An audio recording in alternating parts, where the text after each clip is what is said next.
Paisani.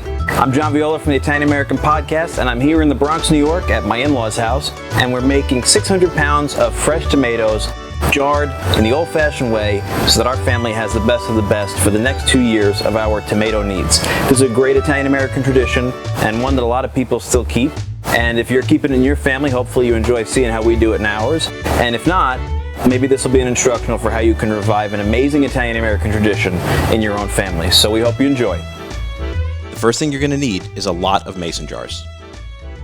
They can be recycled, but remember, the sealing lids only work once, so you'll need new ones every year. And if you're jarring a lot of tomatoes, you may want to invest in these portable burners and some giant pots. And of course, as many fresh tomatoes as you're going to want for your entire famiglia for the rest of the year. You can use any kind you like, and people have all different preferences. But every Italian knows, quality in, quality out. So let's start by washing our tomatoes. Throw them in a nice big bucket of water and let them soak for a little bit. And then, like my mother-in-law does, it's time for quality control. You'll want to wash off all the dirt and farm gunk that comes with a case of fresh tomatoes, and then go through with a careful eye and cut out any pieces that are soft or look off. Once they're all cleaned and past mother-in-law's approval, it's into the boiling water. And you might want to keep this water boiling the entire day, because after it cooks the tomatoes, we're going to use it for the sealing of the jars. After about 15 to 20 minutes at a rolling boil, your tomatoes should be ready to process. Now that your pomodori are cooked, you're going to want to drain them of as much water as possible. In our family, we've come up with this interesting contraption. But any way you can, try to squeeze the liquid out in a bedsheet or a tablecloth, some kind of linen that can allow you to get your hands in there and really dry these things out.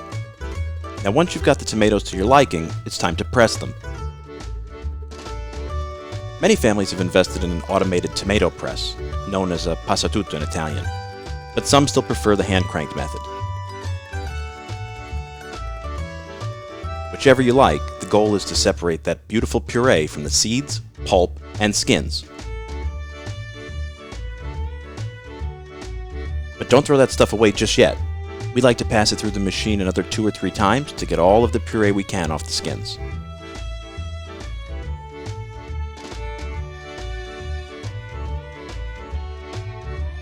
So once you've taken the pomodola for all they're worth, you want to add a little bit of salt and place a few nice-sized leaves of basil in every jar you're going to use. Now comes the tedious task of filling every jar. As you can see, we've got a special funnel made just for jarring. But whatever your method, make sure to fill the jars just below the neck. You want to leave some air for the sealing to occur. Now we're going to cap our warm jars. Like I said, make sure the flat part of the lid is always new, but the round ring can be reused year after year. Close the lids pretty tight, but not the tightest you can get. Now you'll put your jars back in the boiling water for about a half an hour. This is where the sealing and preservation happens, so err on the side of patience. It helps to have one of these jar lifters to take them out of the water. But by whatever method, when you do take them out of the water, you're going to want to turn them upside down and leave them overnight. This helps continue the sealing, making sure you and your family have great tomatoes for as long as possible. While it may seem intimidating for the uninitiated, as you can see, jarring tomatoes is a pretty simple process. It's a great excuse to get the famiglia together, pass the culture to the next generation, and add that little bit of extra love to every meal you make for the rest of the year.